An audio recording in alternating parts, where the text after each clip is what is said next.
হযরতে খলিফা হারুনুর রশিদ রাহমাতুল্লাহ আলাইহির স্ত্রী জুবাইদার সাথে একদিন মনোমালিন্য হলো। মনোমালিন্য হয়ে যাওয়ার পরে হতেই তো পারে এক জায়গায় দুইজন থাকেন, মনোমালিন্য হয়ে গেছে খলিফার বিবির মধ্যে। দুইজনের মনোমালিন্য হয়ে যাওয়ার পরে খলিফা হারুনুর রশিদ বলে দিলেন, জুবাইদারে, এই মাগরিবের আযানের আগ পর্যন্ত যদি আমার রাজ্যের সীমানার বাইরে যেতে না পারো, তাহলে জুবাইদা তোমাকে আমি 3 তালাক দিয়ে দিলাম। শুনেন, খলিফার স্ত্রী খুব মারাত্মক বিবি, তাহাজ্জুদ গুজারি বিবি। বুঝতেছেন তার খাবার কত হালাল ছিল, রাষ্ট্রের খাবার খাইতো না, কারণ তার নীতি ছিল এই রাষ্ট্রের খাবারের ভিতরে গরিব মানুষের রক্ত লেগে থাকে।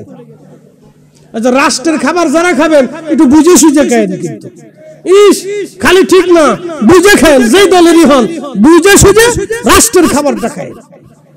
হ্যাঁ, আমার কথা সহজ ভাই, সহজ হিসাব বলে দিচ্ছি। রাষ্ট্রের অর্থের ভিতরে গরিব মানুষের ঘাম লেগে থাকে, রক্ত লেগে থাকে, দরিদ্রদের রক্ত লাগা থাকে, অন্ধদের। আমাদের লয় আছে, ক্ষয় আছে, আল্লাহর কোনো ক্ষয় নাই, তিনি চিরঞ্জীব। আমাদের মৃত্যু আছে, এই মৃত্যুটাকে আল্লাহ সৃষ্টি করেছেন, মৃত্যুটাও আল্লাহর সৃষ্টি। কি আশ্চর্য! এজন্য আল্লাহ বলেছেন হাইয়ুল কাইয়্যুম, আমি চিরঞ্জীব, চিরস্থায়ী। মৃত্যুটাকে আল্লাহ সৃষ্টি করেছেন। যেমন এক আয়াত আল্লাহ ওয়াজ করছেন, আল্লাযী খালাকাল মাউতা ওয়াল হায়াতা লিয়াবলুয়াকুম আইয়ুকুম আহসানু আমালা। আল্লাহু আকবার। রব্বুল আলামিন বললেন, আল্লাযী খালাকাল মাউত, আমি তোমাদের জন্য মৃত্যু সৃষ্টি করলাম, ওয়াল হায়াত, জীবন আমি আল্লাহ সৃষ্টি করেছি। জীবন সৃষ্টি করলাম আমি আল্লাহ, মৃত্যু সৃষ্টি করলাম আমি আল্লাহ। জীবন সৃষ্টি করলাম আমি আল্লাহ, মৃত্যু সৃষ্টি করলাম আমি আল্লাহ। আমি তোমাকে মৃত্যু দিব, কখন মৃত্যু আসবে তাও আল্লাহ বলে দিলেন, কুল ইন্নাল মাউতাল্লাযী তাফিরুনা মিনহু ফাইন্নাহু মুলাকীকুম। খুব মনোযোগ দিবেন। আল্লাহ বলেন, হুজুর আপনি আপনার উম্মতকে জানায় দেন, আপনার উম্মত আমার বান্দারা, এ মানব জাতি মৃত্যু থেকে তারা পালায়, মৃত্যু থেকে তারা পালায়। দেখবেন মানুষেরা যদি অসুস্থ হয় বড় ডাক্তার দেখায়, ঢাকায় পছন্দ না হলে ইন্ডিয়া চলে যায়, ইন্ডিয়া পছন্দ না হলে সিঙ্গাপুরে চলে যায়, সিঙ্গাপুরে পছন্দ না হলে আমেরিকা চলে যায়, আমেরিকা পছন্দ না হলে ব্রিটেনে চলে যায়, ব্রিটেন পছন্দ না হলে ইউরোপে চলে যায়, ইউরোপ পছন্দ না হলে অস্ট্রেলিয়া চলে যায়, অস্ট্রেলিয়া পছন্দ না হলে কানাডা চলে যায়, কানাডা পছন্দ না হলে চীনে চলে যায়। কিন্তু বলুন তো, আমার রব 1450 বছর আগে দায়িত্বহীন ভাষায় ঘোষণা দিলেন, বন্ধু উম্মতকে জানায় দেন, তারা যেখানেই পালাক না কেন, যেখানেই যাক না কেন, যত চিকিৎসাই করুক না কেন, যত ওষুধই খাক না কেন, যত নতুন যন্ত্র আবিষ্কার করুক না কেন, যত চেষ্টাই করুক না কেন, পাতালের গভীরে লুকাক না কেন, সাগরের গভীরে চলে যাক না কেন, জমিনের গভীরে পালায় যাক না কেন, আসমানে সিঁড়ি বেয়ে পালায় যাক না কেন, ভিন্ন কোন গ্রহে চলে যাক না কেন, আর পাহাড়ের গভীরে গহীন গুহার ভিতরে লুকাক না কেন, আফা ইন্নাহু মুলাকীকুম, এই মৃত্যু তার সাথে মোলাকাত করবে, এ মরণ তার সাথে মোলাকাত করবে। এই মৃত্যু থেকে সে পালাইতে পারবে না, মরণ থেকে পালাইতে পারবে না। কথা বলেন ঠিক কিনা? একদিন মাটির ভিতরে হবে ঘর, মন আমার কেন বান্ধ দালান ঘর। শহরের যিনি সবচেয়ে বড় প্রাসাদওয়ালা, 2 সেটটা বাড়ির মালিকওয়ালা, তার ঠিকানা কোথায়? না না, জোরে বলেন কোথায়? আরো জোরে বলেন। কি দিয়ে বানানো? জোরে বলেন কি দিয়ে? শহরের যিনি হাজার হাজার কোটি টাকার মালিক, অথবা সাগরে যার 2-4টা বড় বড় জাহাজ আছে, এক একটা জাহাজ 2-4, 10, 15, 20, 30, 50, 100 কোটি টাকার মালিক একটা জাহাজ। এইরকম দিয়ে যদি বাংলাদেশের কয়েক হাজার কোটি টাকার মালিক হোক, 50,000 কোটি টাকার মালিক হোক, 80,000 কোটি টাকার মালিক হোক, 1,00,000 কোটি টাকার মালিক হোক, তার কবরের ঠিকানা হবে মাটি। মাত্র বরাদ্দ 3.5 হাত, কাফনের কাপড় মাত্র 3 টুকরা, 1 টুকরাও বেশি হবে না, 1 ইঞ্চি মাটি বেশি বরাদ্দ হবে না। কথা কোন ঠিক কিনা? খুব মনোযোগ দেন। আসার সময় আসলেন, কোনো পকেট ছিল না। আপনি যখন দুনিয়াতে আসলেন, আপনার নিজস্ব কোনো ক্ষমতা নাই, আপনার চোখের ক্ষমতা নাই, জবানের ক্ষমতা নাই, হাতের ক্ষমতা নাই, আপনার কোনো পাওয়ার নাই, না রাষ্ট্রীয় পাওয়ার, না ব্যক্তিগত পাওয়ার, না সামাজিক পাওয়ার, না জ্ঞানের পাওয়ার, না বিদ্যার পাওয়ার, না ক্ষমতার পাওয়ার, না বিজ্ঞানীর পাওয়ার, না মেধার পাওয়ার। আপনি যখন দুনিয়াতে আসলেন তখন আপনি ছিলেন একা, কিছুই ছিল না আপনার। যখন দুনিয়াতে বড় হলেন তখন আপনি দিক শূন্য। আগামীকাল ফরিদি বেঁচে থাকবে কিনা ফরিদি সাহেব নিজেও জানে না। আজকে রাত এখান থেকে মাহফিল করে যাবে কিনা ফরিদি সাহেব নিজেও জানে না। এবং নিঃশ্বাস ছেড়ে দিয়েছে, গ্রহণ করতে পারবে কিনা ফরিদি সাহেব তাও জানে না। নিঃশ্বাস গ্রহণ করেছে, ছেড়ে দিতে পারবে কিনা ফরিদি সাহেব তাও জানে না। এখানে কেউ জানে না, কোন বিজ্ঞানী জানে না, কোন সায়েন্টিস্ট জানে না, রাশিয়ার প্রেসিডেন্ট জানে না, আমেরিকার প্রেসিডেন্ট জানে না, এই সৌদি আরবের রাজা জানে না, বাংলাদেশের উপদেষ্টা জানে না, পৃথিবীর সবচেয়ে বড় সেনাপ্রধান ও বন্ধু সেও জানে না, পৃথিবীর বড় বড় সেনাপ্রধানরাও জানে না, বড় বড় জ্ঞানী ডাক্তাররাও জানে না আগামী মুহূর্ত তার জন্য কি আসবে। আবার যখন চলে যাবে তখনও কবরে চলে যাবে একা। আসার সময় আসলো একা, কবরে যাওয়ার সময় গেল একা। যাওয়ার সময় একেবারে কিছুই নাই, মাত্র 3টা কাফনের কাপড় বরাদ্দ, এর বেশি কিছু নিতে পারে নাই। ব্যাংকে পড়ে আছে হাজার হাজার কোটি টাকা, জমিনে আছে হাজার হাজার বিঘা সম্পত্তি, অনেক বড় বড় ইন্ডাস্ট্রি গ্রুপের মালিক, বিরাট বড় ক্ষমতা, তিনি মাননীয় রাষ্ট্রপ্রধান। কোনো লাভ হবে না, কবরে একা, কবরে একা, কবরে একা। বিরাট বড় রাষ্ট্রপতি, যাওয়ার সময় মাত্র 3টা কাফনের কাপড়। বিরাট বড় অর্থমন্ত্রী, যাওয়ার সময় 3টা কাফনের কাপড়। বিরাট বড় স্বরাষ্ট্রমন্ত্রী, যাওয়ার সময় কাফনের কাপড়। বিরাট বড় ক্ষমতাওয়ালা সেনা প্রধান, যাওয়ার সময় 3টা কাফনের কাপড়। বিরাট বড় পুলিশ প্রধান, যাওয়ার সময় 3টা কাফনের কাপড়। এর বেশি কিছু বরাদ্দ হবে না। কথা বলেন ঠিক কিনা? তারপরেও মানুষ চুরি করে, তারপরেও মানুষের গরিবের রক্ত চুষে খায়। কি কথা কন না কেন? তারপরেও মানুষ গরিবের রক্ত চুষে খায়। কয়েকদিন আগে সাতক্ষীরাতে আমিরুল নামে এক ভদ্রলোক চিঠির মধ্যে, চিরকুটের মধ্যে লিখে রাখলেন, খাবারের অভাবে, ঋণের চাপে আমি নিজে আত্মহত্যা করলাম, আমার কলিজার টুকরা সন্তানদেরকে হত্যা করলাম, আমার বিবিকে হত্যা করলাম। একই পরিবারের 4 জন মিলে নিজেরা নিঃশেষ হয়ে গেল, আত্মহত্যা করলো। কিসের জন্য? খাবারের জন্য।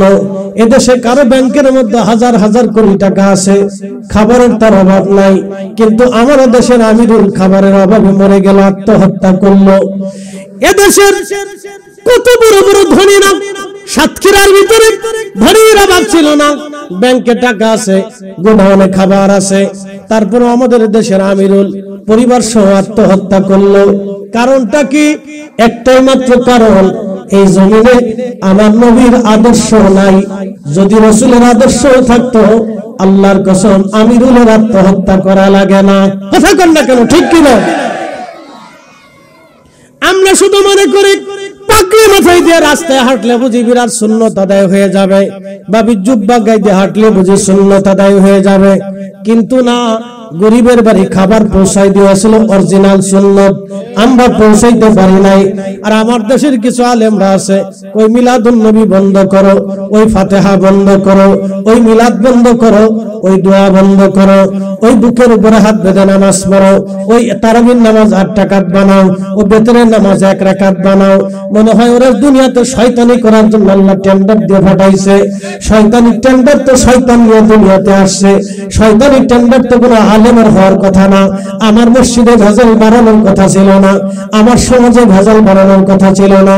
মিলাদুন নবীর মাহফিলের জন্য বন্ধ করার জন্য তো তোমাকে বলা হয় নাই, দোয়া বন্ধ করার জন্য তো তোমাকে বলা হয় নাই। তোমাকে বলা হয়েছিল জমিনে ইনসাফ প্রতিষ্ঠিত করার জন্য। আমার দেশের হাজার হাজার হাজার হাজার বিচার সালিশ হয়, হাজার হাজার বিচার সালিশ হয়, টাকা দিয়া অন্যায় বিচার হয়। গরিবের পক্ষে বিচার হয় না, ধনীর পক্ষে বিচার হয়ে যায়। যার লোক বেশি তার পক্ষে বিচার যায়, যার পয়সা বেশি তার পক্ষে বিচার যায়। আমার দেশের হাজার হাজার গরিব মানুষ জমি বুঝা পায় না, জায়গা বুঝা পায় না, ঘর বুঝা পায় না, টাকা বুঝা পায় না। এমনও বহু মানুষ আছে যারা দিন আনে দিন খায়, খাবার পায় না। আমাদের আলেমদের দায়িত্ব ছিল গরিব মানুষের ঘরে খাবার পৌঁছানো, আমাদের দায়িত্ব ছিল দুনিয়াতে ইনসাফ প্রতিষ্ঠিত করা। কথা বলেন ঠিক কিনা? কোনো ভারী নেই। আইজি মসজিদে গুতাগুতি লাগাইতে, আইজি আমরা মসজিদে গুতাগুতি লাগাইতে। এদেশে 60 লক্ষ আলেম, তো 60 লক্ষ আলেমের কাজ কি? আমার দেশের লক্ষ লক্ষ লক্ষ লক্ষ যুবকরা, হাজার হাজার যুবকরা বাবা খাইয়া, ফেন্সি খাইয়া, মদ খাইয়া, তারি খাইয়া, নেশা করে ধ্বংসের মুখে চলে যায়। স্বামী স্ত্রীর তালাক হয়ে যায়, মাকে হত্যা করে, বাবাকে পিটায়, সংসার ধ্বংস হয়ে যায়। সোনার সংসারগুলি নেশা আক্রান্ত হয়ে আমাদের যুবকদের কারণে বহু সংসার ধ্বংস হয়ে যাচ্ছে। সন্তানদেরকে ছেড়ে দিয়ে চলে যায়। আমাদের বাংলাদেশে 5 লক্ষের মতো আছে পথ শিশু। পথ শিশু বুঝেননি? মায়ের পরিচয় নাই, বাপের পরিচয় নাই। চট্টগ্রামের রেল লাইনে বিভিন্ন জায়গা দেখবেন পথ শিশু আছে। এই পথ শিশুদের খাবার নাই, পোশাক নাই, রাস্তাঘাটে ঘুমায়, রাস্তাঘাটে থাকে। বিভিন্ন বাস স্ট্যান্ডে, বিভিন্ন রেল স্ট্যান্ডে, বিভিন্ন নৌবন্দরে, বিভিন্ন জায়গায় ওরা থাকে। ওদেরকে মা বলতে পারে না, কে বাবা তা বলতে পারে না। এমনও শিশু আছে, আবার এমনও শিশু আছে মা জন্ম দিয়ে রেখে দিয়ে চলে গেছে, বাবা জন্ম দিয়ে মার উপরে ছেড়ে দিয়ে চলে গেছে। আমার দিকে তাকান। এই দেশের বহু যুবক আছে বিয়ে করে বাচ্চা জন্ম দিয়ে বাচ্চার খবর নাই না। রাষ্ট্রের দায়িত্ব কি ছিল? আমাদের দায়িত্ব কি ছিল? আঙ্গুল চুষা আমাদের দায়িত্ব কি? রাষ্ট্রের দায়িত্ব কি? প্রশাসনের দায়িত্ব কি? সরকারের দায়িত্ব কি? এইগুলো ধরে ধরে আইন না, সুস্থ আইন, সঠিক বিচার প্রমাণ করে দিয়ে ওই বাচ্চার ভরণ পোষণ দেওয়াতে বাধ্য করে দেওয়া। কথা বলেন ঠিক না বেটা? পারি নাই আমরা। আমরা এসে মিলাদ বন্ধ করতে, ইস আমরা কেটে দোয়া করব, কেটে দোয়া সারব, এটা লইয়া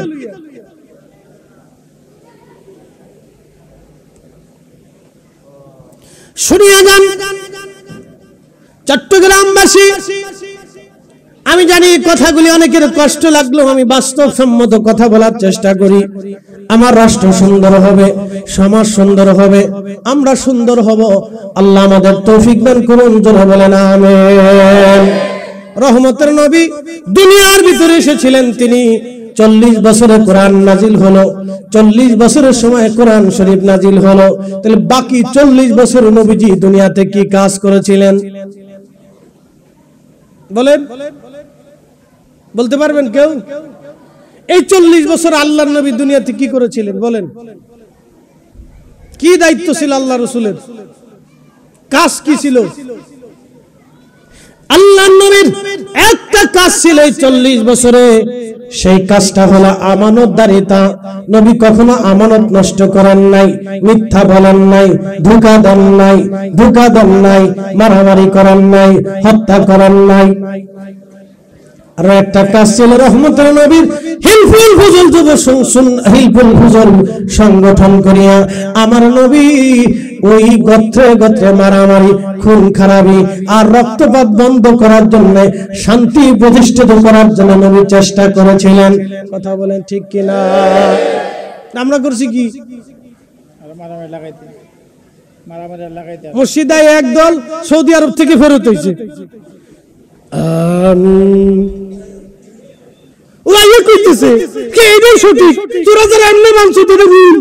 ওরা শতান কোথাকার, সৌদি আরব থেকে বাংলাদেশে পাঠাইছে না।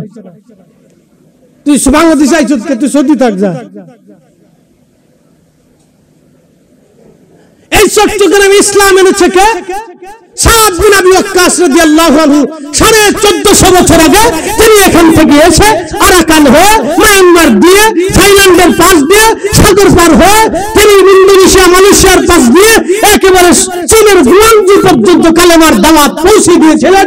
তার 100 বছর পরে বদর শাহ ওলি আসলেন, তার 100 বছর পরে হযরত বাইজিদ বুস্তামি, তার 100 বছর পরে বারো ওলি আসলেন, তার 300 বছর পরে 360 ওলি আসলেন, তার বহু বছর পরে বহু ওলি আসছেন, তার আগে ওলিরা এসেছেন, ওলিরা এসে কালেমার দাওয়াত দিয়েছেন। যদি ওলিরা বুকের উপরে হাত বাঁধতেন তাহলে আমার দেশের 18 কোটি মানুষ বুকের উপরে হাত বাঁধত। ওলিরা নাভির নিচে বেঁধেছেন, 18 কোটি মানুষ নাভির নিচে হাত বাঁধে। কথা বলেন ঠিক না? শুনি আইসা আমার বেদাতি বানাইতে, কি আশ্চর্য! আজ পর্যন্ত পতিতালয় থেকে একটা মেয়ে এনে তারে তুমি মানুষ বানাইতে পারো নাই। তুমি এসে দেশে নবীর দুরূদ সালাম বন্ধ করার জন্য শয়তানে চিন্তা করে আমি যেটা করতাম সেটা ও করে দিতেছে, অসুবিধা নাই।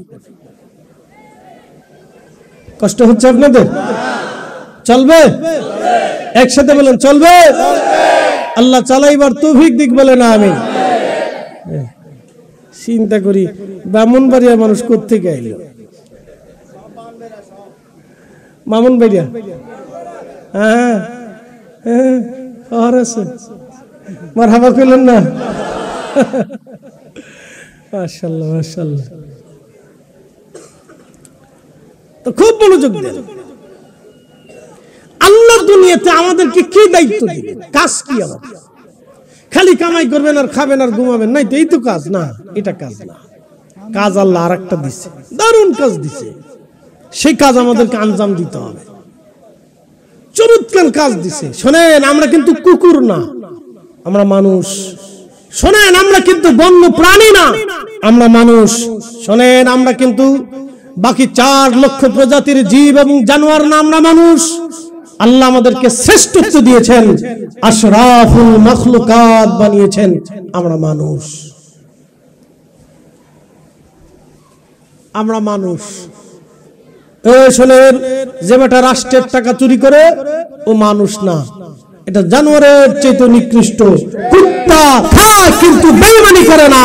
যারা গরিবের হক নষ্ট করে ও নিজেও খায়, বেঈমানি করে, ও মানুষ না, কুকুরের চেয়ে নিকৃষ্ট। কথা বলেন ঠিক কিনা? আপনি মানুষ পাইলেন কই?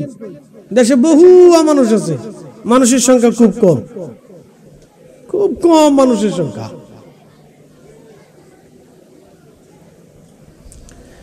উপস্থিতি খুবই মনোযোগের সাথে শুনবেন। আমি যে কথাগুলি বলছিলাম মনোযোগ দিবেন। রব্বুল আলামিন আমাদেরকে দুনিয়াতে পাঠাইলেন, পৃথিবীতে আসলাম, আমরা মানুষ, আশরাফুল মাখলুকাত। আমাদের কাজ কি, করণীয় কি?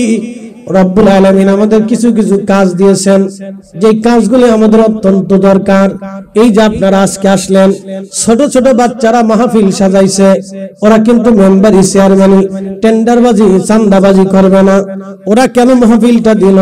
ইশকে রাসূলের মহব্বতে, আমার রাসূলের মহব্বতে ওরা বাগান সাজাইছে, ছোট ছোট বাচ্চারা সাজাইলো, যুবকরা ইন্তজাম করলো, পরিশ্রম করলো,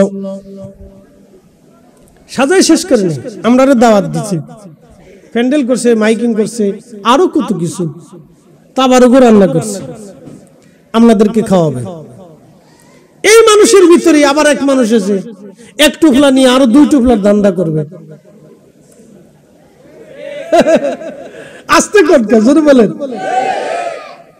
এই মানুষের ভিতরে মানুষ আছে, ও আজও শুনবে তোমরা একটার পরিবর্তে 4টা নেওয়ার ধান্দা করবে। আবার এই মানুষই মসজিদে নামাজ পড়তে যাবে, ভালো জুতা জোড়া চুরি করে নিয়ে আসবে। এরা মানুষ। তো মানুষ কই পেলেন আপনি? মানুষের সংখ্যা খুব কম, খুব কম আছে। খুব মনোযোগ দিয়ে শুনবেন। আল্লাহর জমিনে রব্বুল আলামিন আমাদেরকে মানুষ বানায়া দুনিয়াতে পাঠাইলেন। আমরা মানুষ, কাজ কি আমাদের? মানুষ হইয়া ভবেতে আসিয়া মানুষের করিলাম কি? মানুষ হইয়া ভবেতে আসিয়া মানুষের করিলাম কি? নবী না মানিলাম কি যে ভুল করিলাম, নবী না মানিলাম কি যে ভুল করিলাম, ভস্মে ডালিলাম ঘি। মানুষ হইয়া ভবেতে আসিয়া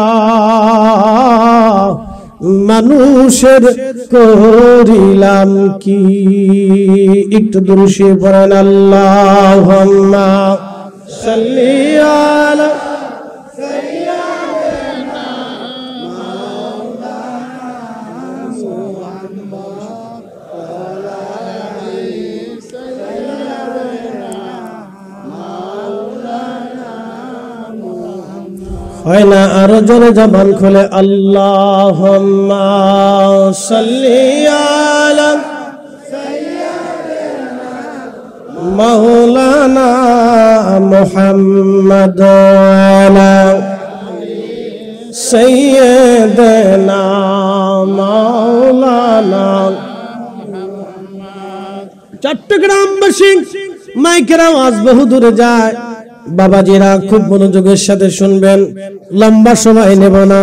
বলছিলাম লা ইলাহা ইল্লাল্লাহ, আল্লাহ ছাড়া আর কোনো মাবুদ দুনিয়ার সৃষ্টিতে নাই, আল্লাহ ছাড়া কোনো ইলাহ নাই। সেই রব আমাদেরকে বললেন, হে আমার বান্দারা, ফাবি আইয়ি আলাই রাব্বিকুমা তুকাযিবান, আমি আল্লাহর দেওয়া কোন কোন নিয়ামত আছে তুমি অস্বীকার করবে বলো? আমি আল্লাহর দেওয়া কোন কোন নিয়ামত আছে অস্বীকার করবে বলো? সৃষ্টির ভিতরে রব্বুল আলামিন যা সৃষ্টি করলেন সবই মানুষের জন্য বানাইলেন। সূর্য কেন উদিত হয়? সূর্যের আলো দেয়, 1 সেকেন্ড দেরি হবে না, 1 সেকেন্ড দেরি হবে না, আগে উঠবে না পরে উঠবে না, আল্লাহর নির্ধারিত সময় নিয়ে সূর্য উদিত হবে, সূর্য আবার ডুবে যাবে। খুব মনোযোগ দিয়ে শুনবেন। চাঁদ আল্লাহর নির্দিষ্ট সময়ে উঠবে, নির্দিষ্ট কক্ষপথে পরিচালিত হবে। মনোযোগ দিয়ে শুনে যাবেন। আল্লাহর প্রত্যেকটা সৃষ্টি আল্লাহর আইন মেনে চলে, এমন কোন সৃষ্টি নাই যে সৃষ্টি আল্লাহর আইন না মানে। আকাশের সূর্য আল্লাহর আইন মানে। রব্বুল আলামিন কোরআনে বলে দিলেন, আশ-শামসু ওয়াল কমারু বিহুসবানি ওয়ান নাজমু ওয়াশ-শাজারু ইয়াসজুদান। চাঁদ তার নিজস্ব কক্ষপথে পরিচালিত হয়, সূর্য তার নিজস্ব কক্ষপথে পরিচালিত হয় এবং নক্ষত্রগুলি আল্লাহকে সেজদা দেয়। খুব মনোযোগ দিবেন। খালি চোখে আমরা মাত্র 40 কোটি নক্ষত্র দেখতে পারি, শুধু খালি চোখে 40 কোটি নক্ষত্র দেখা যায়। বাদ বাকি নক্ষত্র দেখতে হলে বৈজ্ঞানিক থিওরি নিয়ে নক্ষত্রগুলি দেখতে হবে। হে চট্টগ্রামবাসী, প্রত্যেকটা নক্ষত্র আমার আল্লাহকে সেজদা দেয়, প্রত্যেকটা নক্ষত্র আল্লাহর জিকির করে, প্রত্যেকটা নক্ষত্র তার নিজস্ব কক্ষপথে চলে, কেউ কারো কক্ষপথে যায় না। চাঁদ কখনো সূর্যের লাইনে যাবে না, সূর্য কখনো চাঁদের লাইনে আসবে না, কেউ কারো সীমা অতিক্রম করবে না। কুকুর আল্লাহর দেওয়া সীমা অতিক্রম করে না। দেখবেন এই কুকুর আপনার বাড়ি খায়, আপনার সাথে বেঈমানি করবে না। বিড়াল আপনার বাড়ি খায়, আপনার সাথে বেঈমানি করবে না। আপনার বাড়ির গরুটা আপনার সাথে বেঈমানি করবে না। আপনার বাড়ির মুরগি আপনি তাকে আদর করেন, খাওয়ান, সে আপনার ঘরের ভিতরে ডিম পারবে, আপনার সাথে বেঈমানি করবে না, ছেড়ে দিবেন। যেখানেই থাকুক না কেন মুরগিটা দৌড়ে আপনার ঘরের মধ্যে আসবে, ও বেঈমানি করবে না। আপনার বাড়ির হাঁস আপনার সাথে বেঈমানি করবে না, আপনার গৃহপালিত পশু পাখিগুলি আপনার সাথে বেঈমানি করবে না। ওরা আল্লাহর দেওয়া নির্দিষ্ট সীমানা মেনে চলে। একমাত্র মানব এবং জিন, এই দুইটা জাতি আল্লাহর দেওয়া সীমা রেখার বাহিরে চলে যায়। কি কথা কন, কথা বলেন। এই মানুষ এবং জিন একমাত্র আল্লাহর দেওয়া সীমানার বাহিরে চলে যায়। আল্লাহ বললেন তোমরা সুদ খাও না, কিন্তু আমরা সুদ প্রতিষ্ঠিত করেছি। কথা কন, জোরে বলেন। আল্লাহ বলেন সুদ হারাম, সুদ হারাম, কিন্তু সুদ আমরা প্রতিষ্ঠিত করেছি। আল্লাহ বলেন ঘুষ হারাম, আল্লাহ বলেন ঘুষ হারাম। আমরা এমন কোন সেক্টর নাই যে সেক্টরে ঘুষ না আছে। হ্যাঁ ঠিক, ডরায় করতেছেন নাকি? হ্যাঁ তো জোরে বলেন, জোরে বলেন। হাত উঁচু করে বলেন না, হাত উঁচু করে বলেন। এমনকি হসপিটালের বুয়ারেও কাটা পয়সা না দিলে সিট ঠিক মতো দেয় না। কি আশ্চর্য! কোন দেশে বাস করি আপনি বলেন তো? সুইপারের মাল না খেলেও ঝাড়ু দেয় না। কি আশ্চর্য দেশে বাস করতেছে আপনি চিন্তা করেন।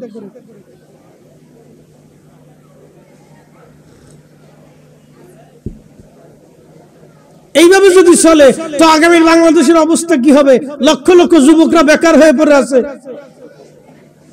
আগামী প্রজন্ম, লক্ষ লক্ষ কোটি কোটি প্রজন্ম উপরের দিকে আসতেছে, তো তাদের কি হবে?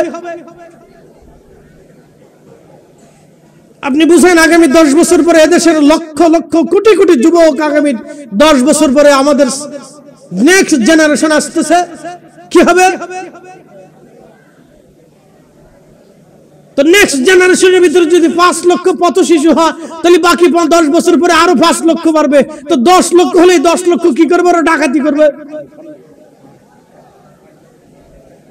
এখনো পর্যন্ত আমাদের কর্মপদ্ধতি নির্ধারণ করতে পারিনি। এই জন্য আপনাদেরকে বলি, সন্তানদেরকে তৈরি করার চেষ্টা করেন, নিজের সন্তানকে তৈরি করার চেষ্টা করেন, নিজের সন্তানকে আগামী দিনের মানুষ হিসেবে তৈরি করার চেষ্টা করেন, আগামী দিনের প্রকৃত মুসলিম হিসেবে তৈরি করার চেষ্টা করেন, আগামী দিনের নবীর আশিক হিসেবে তৈরি করার চেষ্টা করেন, আগামী দিনের রাসূলের গোলাম হিসেবে তৈরি করার চেষ্টা করেন। কথা বলেন ঠিক না বেটা?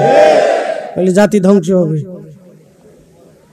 অন্ধকার দেশের জন্য অনেক বড় অন্ধকার।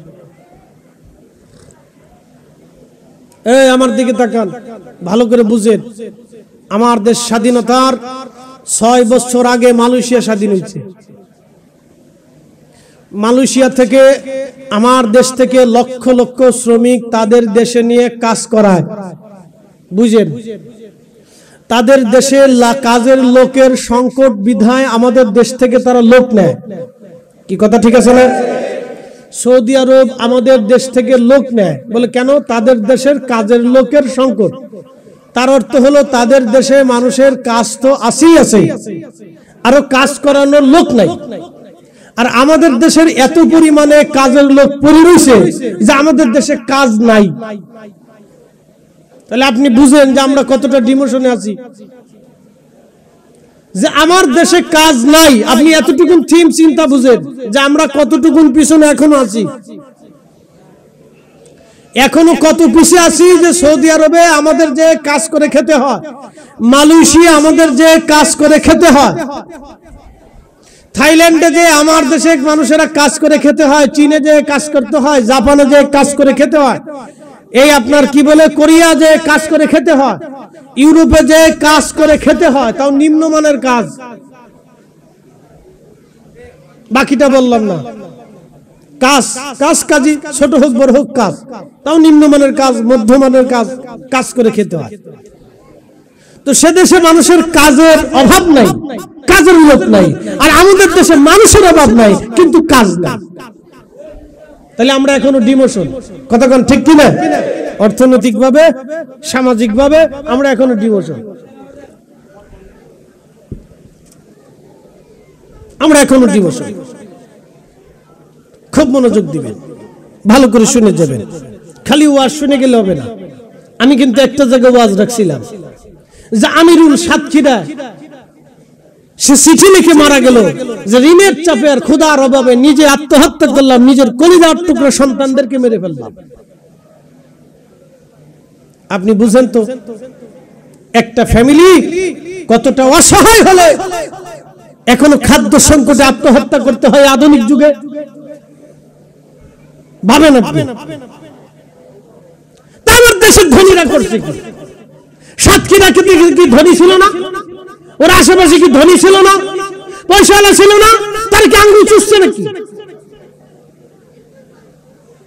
প্রশ্ন তো এটা।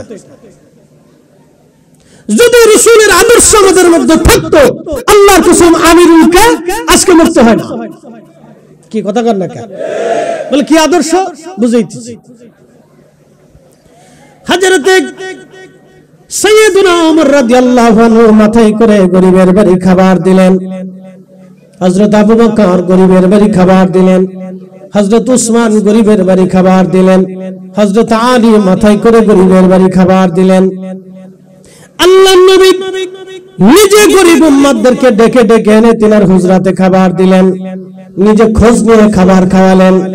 আল্লাহর নবী আরো বলে দিলেন, আমার উম্মত তোমরা শুনে রাখো, তোমরা জেনে রাখো, তুমি তত সময় মুমিন হতে পারবে না যত সময় তোমার প্রতিবেশীরা ক্ষুধার্ত থাকবে আর তুমি পেট ভরে খাবার খেয়ে রাত্রিবেলা ঘুমাবা। আমার উম্মত, আমার আল্লাহ তোমাকে মুমিনের কাতারে নাম লাগবে না, তুমি তাহাজ্জুদ পড়লেও নাম লাগবে না, তুমি হজ করলেও নাম লাগবে না, তুমি তোমার উম্মত তোমার নাম মুমিনের কাতারে লেখা হবে না। সহিহ মুসলিমে রহমতের নবীজি বললেন, আমার উম্মত কিয়ামতের ময়দানে আল্লাহ আতার বান্দাদেরকে ডাক দেবে, হে আমার বান্দা আব্দুল আলিম, আব্দুল করিম, আব্দুর রহিম, আসো আসো আসো আমার কাছে আসো, দাঁড়াও। আল্লাহ ডাক দেবে, হে আব্দুল করিম, আমি ক্ষুধার্ত ছিলাম, তুমি আমাকে খাবার দাও নাই কেন বলো? ভালো করে শুনে যাবেন, ওয়াজ শুনতে হবে, এগুলো শুনতে হবে। আমাদের দেশের সামাজিক এত অবক্ষয় হয়েছে, বলাই ভাষার মতো না। মানুষের সামনে মানুষ খুন করে ফেলাইতেছে, হাজার হাজার মানুষ চারপাশে দাঁড়ায় রয়েছে, কেউ ধরেও না, ঠেকাও না, প্রতিবাদও করে না। হ্যাঁ, আবার ভিডিও করে সারে দেখেন কেমনে খুন হইতেছে। তুমি কি আঙ্গুল চুষছো নাকি সময়? কি কথা কন না, বুঝেন না? এটা সামাজিক অবক্ষয়।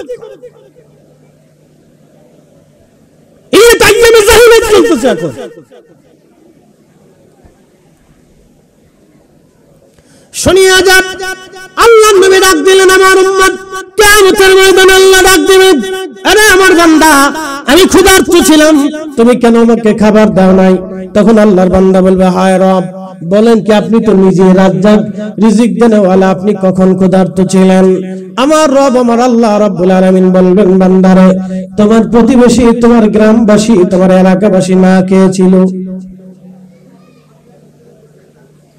তুমি যদি সেই দিন তার ঘরে খাবার পৌঁছাইতা, তুমি যদি তাকে খাবার খাওয়াইতা, আমার বান্দা আজকে আমি আল্লাহর খাবার খাওয়া হয়ে যাইতো।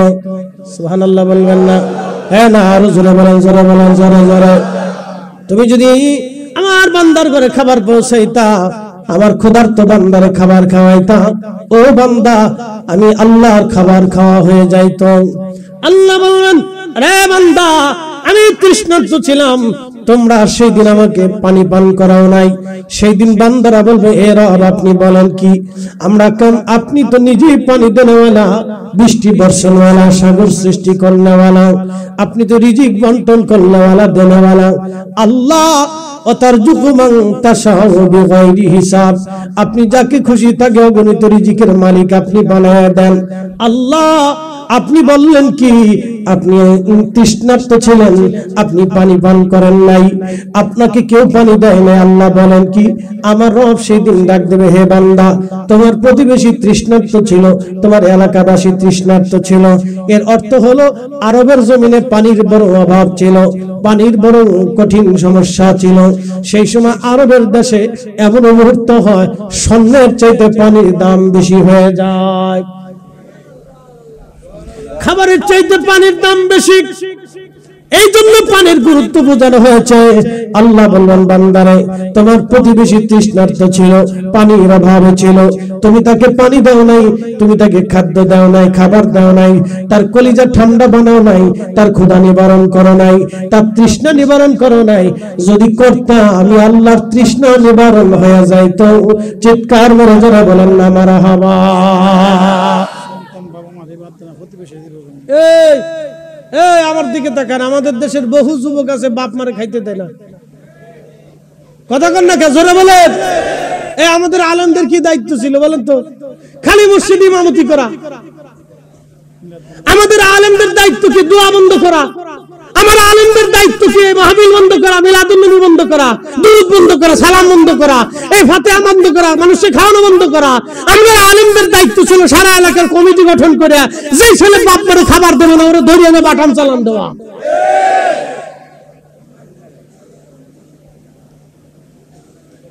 আমরা পারি নাই।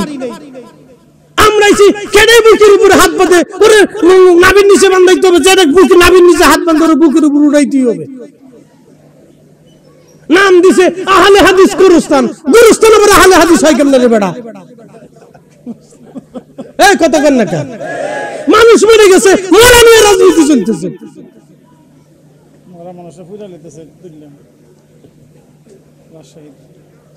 কি কইতাম আপনার বলেন তো?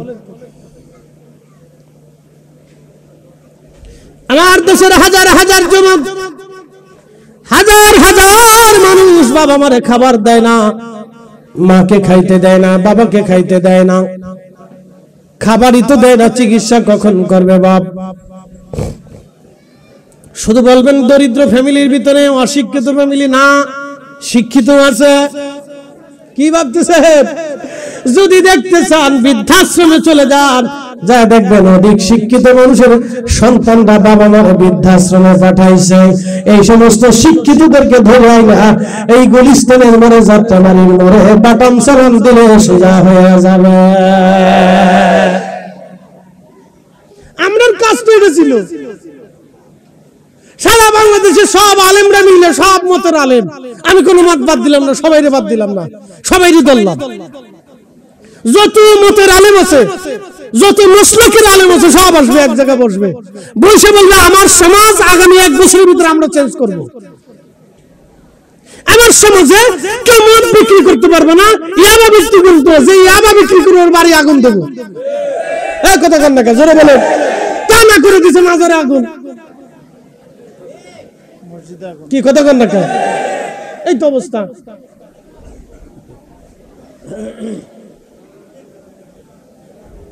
হাজার হাজার হাজার হাজার যুবকরা নেশায় আক্রান্ত হয়ে কত সংসার নষ্ট হয়েছে, কত বাবা মা ধ্বংস হয়ে গেছে, তার কোনো হিসাব নাই। আল্লাহর কসম করে বলি, এদেশের সব আলেম বৈশ্য যদি বলে আমার রাষ্ট্রের দরকার নাই, রাষ্ট্র আমাকে সম্মান করবে, আমরা সব আলেমরা মিলে আমাদের সমাজ পরিবর্তন করতে হবে।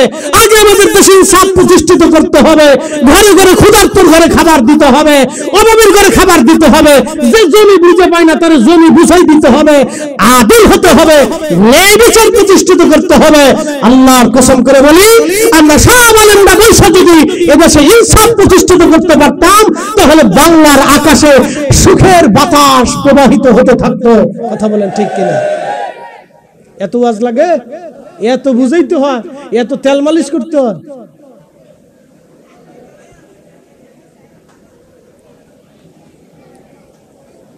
প্রিয় উপস্থিতি, হাজিরিন, আল্লাহ আমাদেরকে বুঝার তৌফিক দান করুন, বলে না আমিন। কিছু কথা কইলাম বুঝের কথা, আমি জানি এটা হবে না। বলে হুজুর কেন হবে না? দল্লিন আর জল্লিন নিয়ে ফিটে ফিটে আছে, ওই তো না।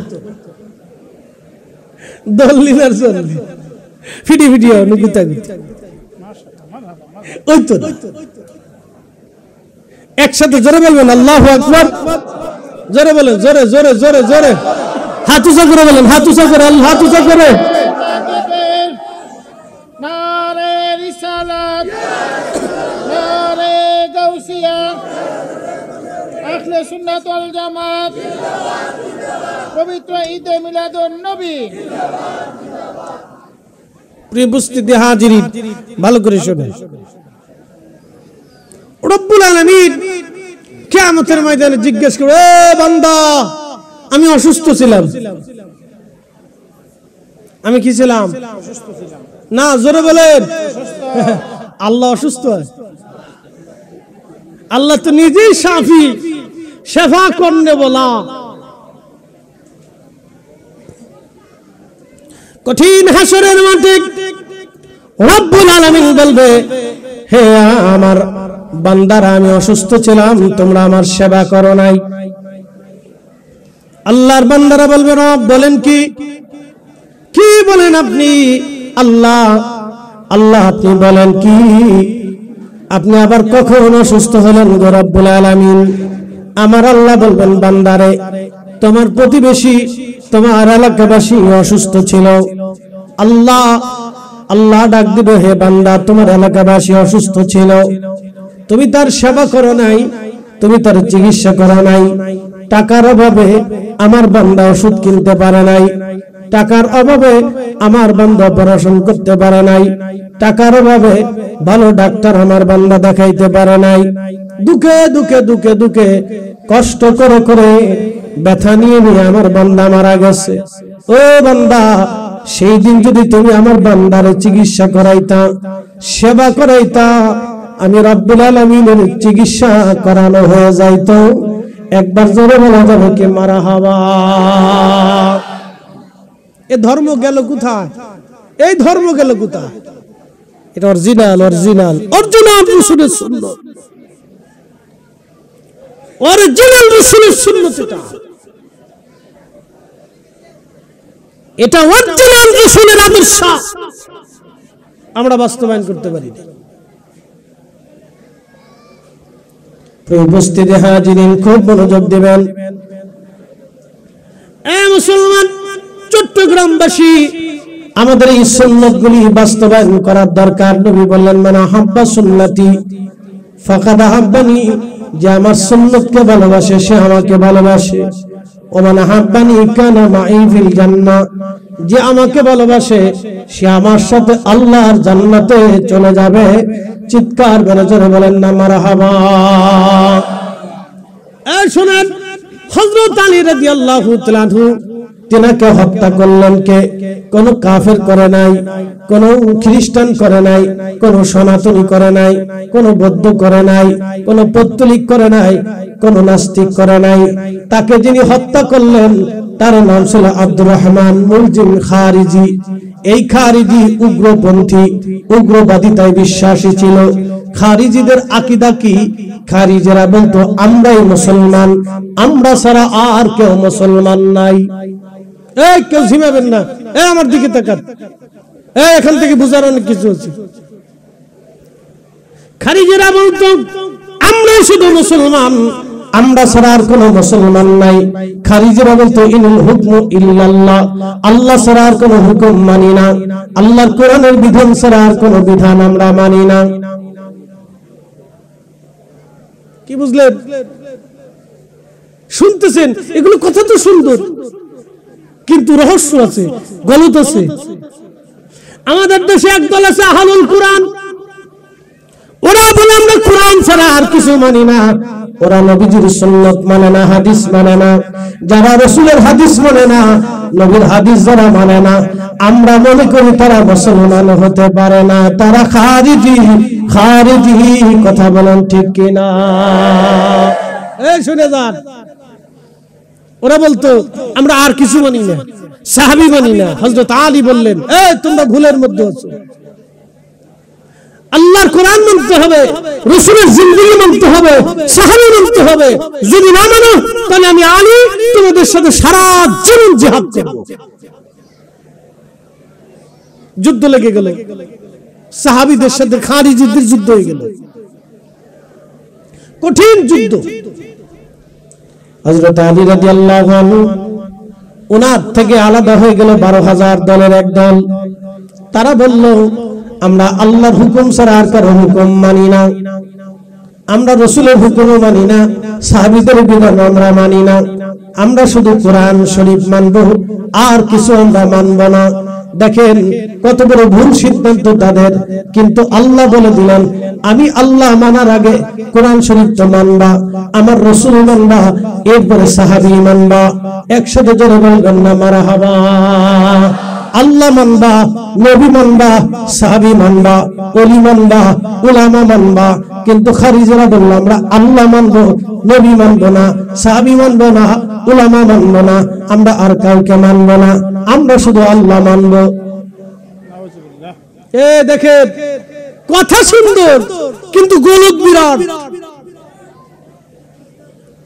এই খারিজিদের একজনের নাম আব্দুর রহমান মুলজিম খারিজি, তার কপালের মধ্যে সেজদার চিহ্ন ছিল, বুঝতেই পারতেছেন কালা দাগ ছিল, লম্বা পাগড়ি, সুন্দর দাড়ি, চমৎকার চেহারা, সুন্দর জুব্বা গায়ে দেওয়া। হযরত আলীকে নামাজরত অবস্থায় ছুরিকাঘাত করলেন, হযরত আলী শহীদ হয়ে যাবেন। 3 দিন পর্যন্ত তিনি আহত ছিলেন, রক্তক্ষরণ হলো।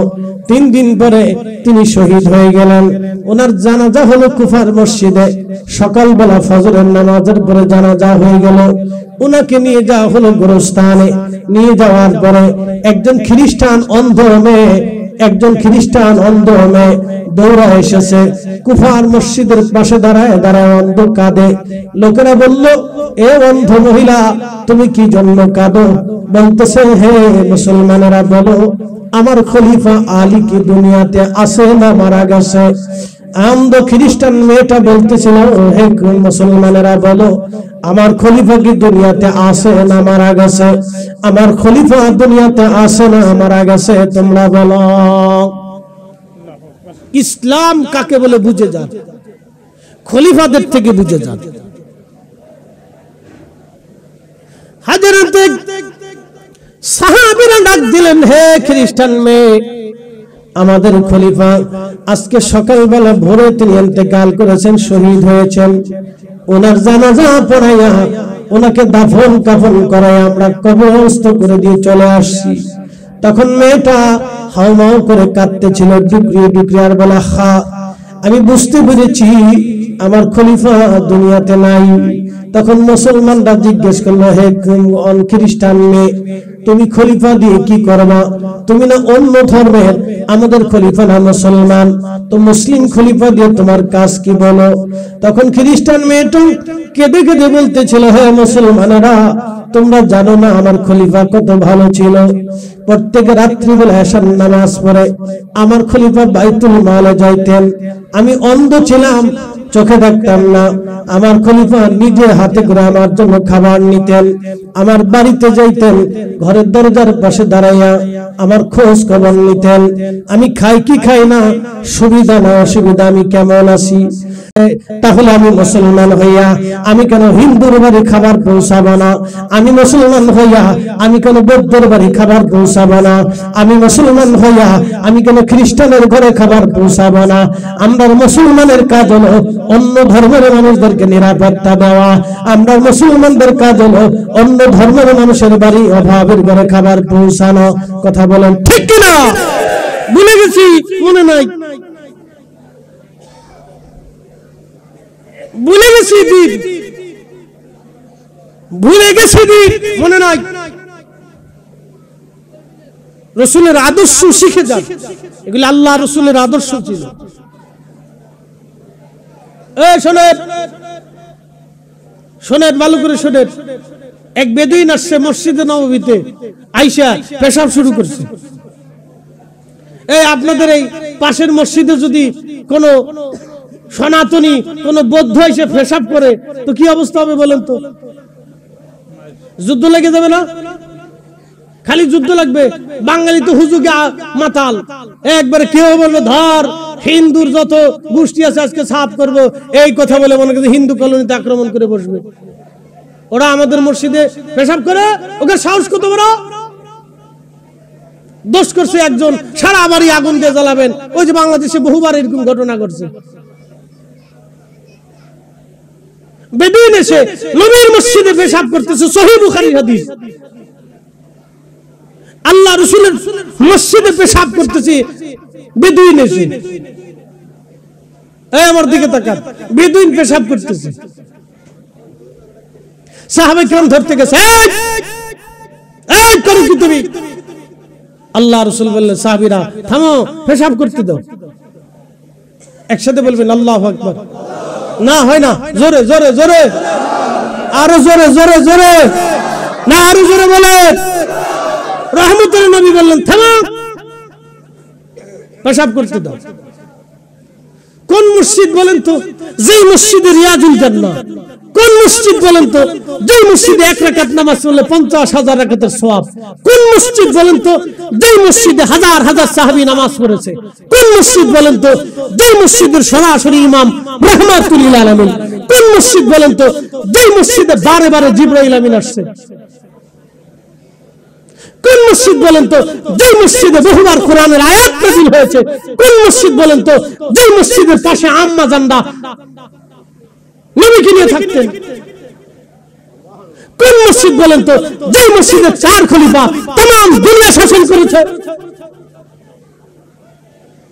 সেই মসজিদে এসে বেদুইন পেশাব করতেছে, সাহাবীরা ধরতে গেছে, নবী বলেন, থামো, ধরো না, বাধা দিও না, পেশাব করতে দাও।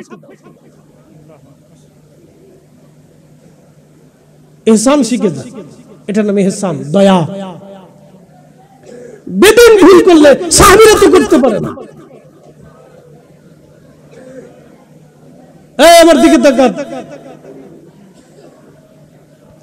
আল্লাহর নবী ডাক দিলেন, সাহাবীরা থামো, বেদুইনকে পেশাব করতে দাও। বেদুইন পেশাব শেষ করে বললেন, নবীজি বলেন, সাহাবীরা রে মশক ভরে পানি আনো, কলস ভরে পানি আনো, পানি এনে যেখানে পেশাব করেছে পানি দিয়ে ঢেলে মসজিদ পরিষ্কার করে দাও। যদি বাংলাদেশে হইতো এরকম কাণ্ড, বলেন, তুফান তুফান তুফান, মানুষ খালি বলে ব্রাহ্মণবাড়িয়ার মানুষ মারামারি করে, আর সারা দেশের মানুষকে আঙ্গুল চুষে। এটা একটা মিথ্যা কথা, আমি ব্রাহ্মণবাড়িয়ার মানুষের পক্ষে। হবিগঞ্জে কয়দিন আগে মারামারি লাগছে, বিশ্বযুদ্ধ, সারাদিন মারামারি। আমার ফরিদপুরে সিঙ্গারা নিয়ে লাগছে, সারা শহরে ফিটে ফিটি। কে কারে ফিটে, কিসের জন্য ফিটে কেউ কইতে পারে না, পরে কয় সিঙ্গারা নিয়ে লাগছে।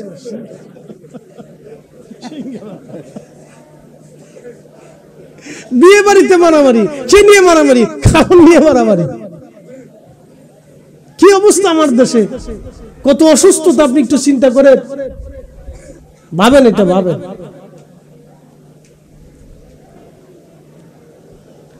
বাংলাদেশের একটা জেলা, সেটার নাম ব্রাহ্মণবাড়িয়া, এত পরিমাণে মাহফিল হয় আপনি কল্পনা করতে পারবেন না, এত পরিমাণে মাহফিল হয়। মারহাবা বলবেন না?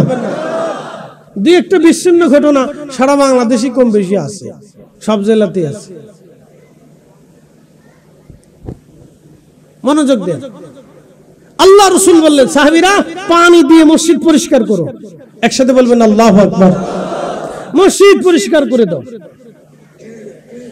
মসজিদ পরিষ্কার হয়ে গেল। রাসূল করিম বেদুইনকে বসায় বললেন, হে বেদুইন, শোনো, এটা মসজিদ, আল্লাহর ঘর, পবিত্র জায়গা, এটা পেশাবের জায়গা না। এখানে কোরআন তেলাওয়াত হয়, এখানে সালাত হয়, এখানে নামাজ হয়, এখানে জিকির হয়, এটা পবিত্র জায়গা। সুন্দর করে বেদুইনকে বুঝাইলেন, বেদুইন বুঝে গেল। একসাথে বলবেন না মারহাবা? না আরো জোরে জোরে জোরে বলে, জোরে। হ্যাঁ, এটার নাম ইসলাম। এটা রাসূল শিখিয়ে গেছে। হ্যাঁ, এটাই শিখিয়ে গেছেন। যদি বলেন রাসূলেরটা ভুল ছিল, তাহলে আপনি ঠিক করে দেন।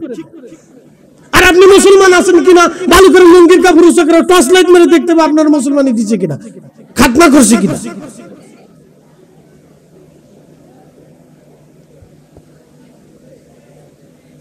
এটা ইসলাম, আল্লাহর নবী শিখিয়ে গেছে। এগুলি শিখেন, এগুলি শিখেন, এগুলি শিখা জরুরি, এগুলি বোঝা জরুরি। আল্লাহর নবী বলতেন, এ আমার উম্মত, মাল্লাম ইয়ারহামিন নাস ওয়া মাল্লাম ইয়ারহামিল্লাহ, মানুষকে দয়া করো, আল্লাহর কাছ থেকে দয়া পাবা। যে মানুষকে দয়া করে না, আল্লাহ তাকে দয়া করে না। ইহসান করো, দয়া করো, ইহসান করো, মানুষকে দয়া করো। আল্লাহ দয়া করতে শিখিয়েছেন। আল্লাহ নিজে দয়াশীল, দয়াশীলকে ভালোবাসেন। আল্লাহ নিজে হেসান করনে বলা, এই জন্য আল্লাহ হেসান শিখিয়েছেন। যারা হেসান করে আল্লাহ তাদেরকে হেসান করে, যারা দয়া করে আল্লাহ তাদেরকে দয়া করে। আল্লাহ নিজের নাম রহমান, নিজের নাম রহিম, আল্লাহ দয়া করে। বলে হুজুর আল্লাহ কেমনে দয়া করলো? এই যে বৃষ্টি দেয়, এই যে বৃষ্টি দেয়, এই যে খাবার দেয়, এত আল্লাহর অবাধ্য হলেন। এখানে বহু মানুষ আছে মাগরিব পড়ে নাই, এশা পড়ে নাই, ফজর পড়বে না, এই এক সপ্তাহের ভিতরে নামাজ পড়ে নাই। বহু আছে জুমার নামাজটা পড়ে নাই, তারপরে আল্লাহ তারে খাবার দেয়, অক্সিজেন দেয়। বহু মানুষ আছে জীবনে কোনোদিন আল্লাহকে আল্লাহ বলে স্বীকার করে না। পাথরের সামনে, প্রতিমার সামনে, মূর্তির সামনে, সূর্যের সামনে, আগুনের সামনে, নগরের সামনে, ওই কি বলে আপনার এই সূর্যের সাগরের সামনে মাথা নত করে সেজদায় পড়ে পূজা অর্চনা করে, তাকে খোদা মানে, তাকেই প্রভু বিশ্বাস করে। তারপরে আল্লাহ তারে খাবার দেয়, তার রিজিক দেয়, নিঃশ্বাস দেয়, সূর্য উঠায়, আলো দেয়, বৃষ্টি দেয়, তার অসুস্থতা সুস্থ করে আল্লাহ, তারপরেও দয়া করে। একসাথে বলবেন না মারহাবা? আল্লাহ তারপরেও দেয়। এই জন্য তার নাম রহমান, এই জন্য তার নাম রহিম। যদি দুইটা নাম না থাকতো তাহলে পৃথিবী ধ্বংস হয়ে যেত, সূর্যের আলো বন্ধ হয়ে যাইত, পৃথিবীতে আগুন ধরে যাইত, সাগর শুকিয়ে যাইত, বৃষ্টি বন্ধ হয়ে যাইত, পাথর পড়া শুরু হতো, জমিনের ভিতর থেকে আগুন বের হতো। আল্লাহ রহমান, আল্লাহ রহিম। এই জন্য যে দয়া করে আল্লাহ তাকে ভালোবাসে, যে দয়াশীল আল্লাহ তাকে ভালোবাসে। এই জন্য রাসূলের নাম ছিল রাহমাতুল লিল, জোরে বলেন রাহমাতুল লিল, একসাথে বলেন রাহমাতুল লিল বিল মুমিনিনা রাউফুর রহিম, বিল মুমিনিনা রাউফুর রহিম, বিল মুমিনিনা রাউফুর রহিম। দয়া করাকে নবী দয়া করতেন, দয়াশীল ছিলেন, নবী রহমত ছিলেন, রহমাতুল লিল আলামিন ছিলেন। রাসূলের জামানাতে যুদ্ধ হলো, বহু যুদ্ধ, মক্কা বিজয় হলো, বদর যুদ্ধ হলো, উহুদের যুদ্ধ হলো, হুনাইনের যুদ্ধ হলো। রাসূল করিম নিজে যুদ্ধ ছিলেন, নিজে যুদ্ধ উপস্থিত ছিলেন। আল্লাহর নবী যুদ্ধ করার আগে রাসূল করিম সাহাবে কিরামের সামনে দাঁড়িয়ে বলতেন, হে সাহাবীরা, তোমরা খোদার জমিনে, খোদার কালেমা, খোদার আইন, খোদার দ্বীন, খোদার বিশ্বাস, খোদার দেওয়া পতাকা, আমি রাসূলের দেওয়া আদর্শ বাস্তবায়নের জন্য তোমরা আজকে এক বিশাল বড় প্রতিরোধ আর দুশমনের সামনে তোমরা দাঁড়িয়েছো। যারা জমিনে আল্লাহকে মিটিয়ে দিতে চায়, তোমরা তাদের সামনে আজকে দাঁড়িয়েছো। শোনো, জয় পরাজয় অস্ত্র দিয়ে, ক্ষমতা দিয়ে, শক্তি দিয়ে কখনো জয় পরাজয় হয় না। জয় পরাজয় আল্লাহর আসমান থেকে বাজেট হয়। যদি আল্লাহ আমাদেরকে বিজয় দান করে, তাহলে শোনো, তোমরা কোনো বন্দীকে হত্যা করবে না। শোনো, কোন যুদ্ধবন্দীকে হত্যা করবে না। শোনো, কোন যুদ্ধবন্দীর মাল সামানাকে, যুদ্ধবন্দীর বাড়ি ঘরে তোমরা হামলা করবে না, কোন বৃদ্ধকে হত্যা করবে না, কোন নারীকে হত্যা করবে না, কোন শিশুকে হত্যা করবে না, কারো মাল সামানা কেড়ে আনবে না, কারো বাড়ি আগুন দিবে না, ফসলি জমি নষ্ট করবে না, গাছ কেটে ফেলবে না, তোমরা কোন ফসলি জমি নষ্ট করবে না, গবাদি পশু হত্যা করবে না, ধরে নিয়ে আসবে না, জুলুম করবে না, অন্যায় করবে না, বাড়ি ঘর ফেরাবে না।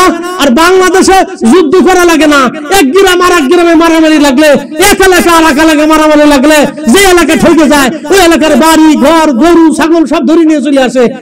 এরা আবার মুসলমান দাবি করে, এরা নিজেকে মানুষ বলে দাবি করে। লজ্জা করা উচিত। কথা বলেন ঠিক না বেঠিক? কি আশ্চর্য! মাঝে মধ্যে আমি চিন্তা করি, এদের কি শিখাইল কে? কতটা মুসলমান আমরা, কালমা পড়ল বলা জাতি, এখনো পর্যন্ত অনেক কিছু শিখিনি। আমরা কালমা পড়ল বলা জাতি, এখনো পর্যন্ত অনেক কিছু শিখিনি।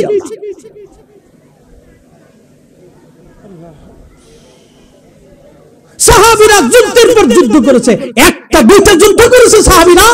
রাম সাম্রাজ্য বিজয় করেছে, পার্সিয়ান সাম্রাজ্য বিজয় করেছে সাহাবায়ে কেরাম। ও সাহাবীদের জীবনে কোনো নারী হত্যার রেকর্ড নাই, সাহাবীদের জিন্দেগিতে কোনো শিশু হত্যার রেকর্ড নাই, সাহাবীদের জিন্দেগিতে কোনো বাড়ি ঘরে আগুন দেওয়ার রেকর্ড নাই, সাহাবীদের জিন্দেগিতে কোনো পশু হত্যার রেকর্ড নাই, সাহাবীদের জিন্দেগিতে কোনো মাল সামানা এই বাড়ি ঘর থেকে সাজ করে নিয়ে আসার কোনো রেকর্ড নাই, সাহাবীদের জিন্দেগিতে এইভাবে কোনো নারীকে ধর্ষণ করার রেকর্ড নাই। একসাথে বলবেন আল্লাহু আকবার। জোরে বলেন, জোরে বলেন। পৃথিবীর বিরাট বড় কুফফার বাহিনীর সাথে লড়াই করেছে, পার্সিয়ান সাম্রাজ্য বুঝেন 4000 বছর ধরে যারা পৃথিবীতে টিকে ছিল তাদের সাথে জিহাদ করেছে সাহাবীরা। রোম সাম্রাজ্য 7000 বছর ধরে যারা পৃথিবীতে সাম্রাজ্য করেছে তাদের সাথে সাহাবে کرام সামনে রেখে মুখে মুখ রেখে বুকে বুক রেখে মাত্র 10-15 হাজার মুজাহিদ নিয়ে লক্ষ লক্ষ রোমান সৈন্যদের সাথে তারা জিহাদ করেছে। মুতার প্রান্তরে 3000 সাহাবী নিয়ে 2 লক্ষ কাফেরের সাথে সাহাবে کرام বুক চেতিয়ে লড়াই করেছে, জিহাদ করেছে। তারপরে সাহাবে کرام হারাইতে পারে নাই। তারপরে সাহাবে کرام সেই দিনে সেই কঠিন সময়ে সাহাবে کرام কোন নারীকে ধর্ষণ করে নাই, আর বাড়ি আগুন দেয় নাই, কারণ মাল সামানা লুট করে নাই। সাহাবীরা সেই সময় তো জিহাদ করেছে। 1450 বছর পরে এত দিন, এত ইউটিউব, এত চ্যানেল, এত লেখাপড়া, বিশ্ববিদ্যালয়ের ছেলে পড়াশোনা করে ও গরু চুরি করে নিয়ে আসে, এই মাদ্রাসায় পড়া ছেলে অন্যের বাড়ি হামলা করে নিয়ে এই খাতা কম্বল চুরি করে নিয়ে আসে। আশ্চর্য! এদেরকে দিন কে শিখাইবে? কে শিখাইবে বলেন? এইভাবে যদি চলতে থাকে তাহলে আমাকে আগামী সমাজ আর রাষ্ট্র কোন দিকে যাবে আপনি জানেন?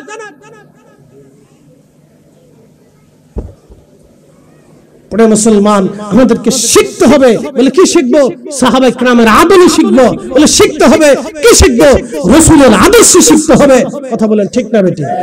নবীর আদর্শ শিখতে হবে আমাদেরকে। প্রিয় উপস্থিতি আমার, এগুলো আমাদের বোঝা জরুরি দায়িত্ব, এগুলো আমাদের শোনা জরুরি দায়িত্ব। আল্লাহ কেন দুনিয়াতে পাঠাইলেন? কাজ কি আমাদের? কি কাজ আমাদের? বলেন, আমাদের কাজ ছিল ক্ষুধার্তর ঘরে খাবার পৌঁছানো, আমরা ব্যর্থ হয়েছি। আমাদের কাজ ছিল অসুস্থকে সেবা দেওয়া, আমরা ব্যর্থ হয়েছি। আমার দিকে তাকান, উন্নত বিশ্বের দিকে তাকান, ইউরোপের দিকে তাকান। তারা একটা কুত্তা অসুস্থ হলে ডাক্তার কাছে নিয়ে চিকিৎসা করা। তাদের দেশে একটা কুত্তা আপনি মেরে দেখেন তো, মানুষ তো আর পরের কথা, আপনি একটা কুকুর মেরে দেখেন, পুলিশ আপনাকে টানতে টানতে ধরে নিয়ে জেলখানার ভিতরে দিয়ে, তুই কুকুর মারলি কেন? তোকে কে মারতে অনুমতি দিয়েছে? সেই সিচুয়েশন থেকে আমাদের সিচুয়েশনে ওরা দেখেন তো, ওরা অনেকে ধর্মকর্মই মানে না, ও ধর্ম বুঝেই না, কিন্তু ন্যায়ের উপরে নীতির উপরে তারা অটল। অথচ আমরা কর্ম পুণ্য বলা জাতি এখনো পর্যন্ত মারামারি কইরা আরেকজনের বাড়ি আগুন দিয়ে এরপর খাতা কম্বল, এই সোনা দানা টাকা পয়সা, গরু ছাগল হাঁস মুরগি ভেড়া বকরি চুরি করে নিয়ে আসি, বাড়ির ঘরে ডেকসি পাতিল চুরি করে নিয়ে আসি। লজ্জা করা উচিত, শরম করা উচিত আমাদের।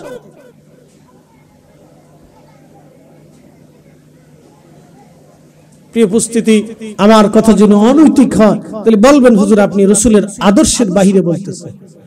একটা কথাও আপনি পাবেন না। আমি যাহা বলতেছি শান্তির বার্তা, যেটা আল্লাহ রাসূল আমাদেরকে শিখিয়ে গেছেন, সেটা আমি আপনাদের সামনে উপস্থাপন করতেছি। বলে হুজুর আপনার এই কয়জন মানুষ নিয়ে সিল্লিতে কি হবে? ভাই, এই কয়জনের ভিতরে যদি একজনও বুঝে তা আমার সার্থকতা আছে। কি কথা বলেন না কেন? ঠিক আছে না? একজনও যদি বুঝে তাও সার্থকতা আছে। এই আমার দিকে তাকান, ভালো করে শোনেন। মসজিদে কি দরিদ্র আর ধনীর কোনো তফাৎ আছে? না, জোরে বলতে হবে, জোরে জোরে জোরে জোরে বলেন। মসজিদে কি ধনী এবং দরিদ্রের কোনো তফাৎ আছে? মসজিদে সবাই সমান। কেন সমান? সবাই আল্লাহর গোলাম। জোরে বলেন, জোরে বলেন। সবাই আল্লাহর দাস, সবাই আল্লাহকে সেজদা দিবে। কে আমির, কে রাজা, কে প্রজা, এখানে কোনো বৈষম্য নাই, সব সমান। ইমাম ইউসুফ রাহমাতুল্লাহ আলাইহি ঘটনা একটা মনে পড়ছে, আপনাদেরকে বুঝাই। পৃথিবীর বিখ্যাত খলিফা ছিলেন হারুন আর রশিদ। এই যুবকরা আমার দিকে তাকাবেন, মহিলারা যারা আছেন তারা ভালো করে শোনেন। এই তোমরা যারা মাইক চালাও, জীবনে ওয়াজ কোনোদিন বাড়ি পর্যন্ত নেও নাই, নিলে তোমরা ওলি আল্লাহ হয়ে যেতে। ওরা জীবনে যত ওয়াজ শুনছে, বাপ রে বাপ, ওদের নসিবে যত ওয়াজ হয় এত ওয়াজ কারো নসিবে হয় না। কথা ঠিক না? ভালো করে শুনেন, এই আমার দিকে তাকান। হযরতে মহিলারা যারা আছেন খুব ভালো করে শুনবেন, ঘরের ভিতরে যারা আছেন, বিল্ডিং এর প্রাসাদের ভিতরে যারা আছেন, ধনী যারা আছেন, বিরাট বড় শিক্ষিত যারা আছেন, এবং যারা ঘরের ভিতরে কাজের বেডিরে পিটান, তারাও শুনেন। ঠিক আছে কোনটা? মনে হয় চট্টগ্রামের ধনীরা মহিলারা কাজের বেডিরে পিটায় না, না ঢাকা শহরে পিটায় না, না তো না পিটাইলে মাঝে মধ্যে এত মামলা মোকদ্দমা আসে কোত্থেকে?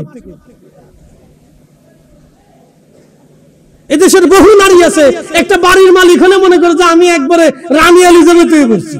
ইস, বাবুর ছুটে বাঁচে না উনি। 3 দিন গোসল না করলে শরীর দেখে ফাটার গন্ধ, হেতে এসে বাপ নিয়ে রানী এলিজাবেথের বাপ লইছে।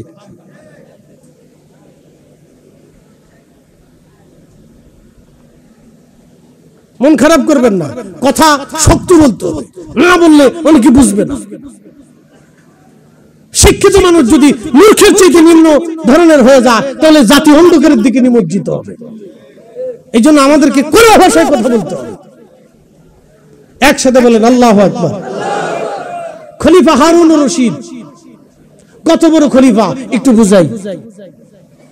বর্তমানে Iran, Iraq, Oman, Yemen, Qatar, Dubai, Kuwait, Bahrain, Saudi Arab, Jordan, মিশর, Lebanon, Libya, Tunisia, Algeria, Nigeria, Sudan, বাকিটার বললাম না।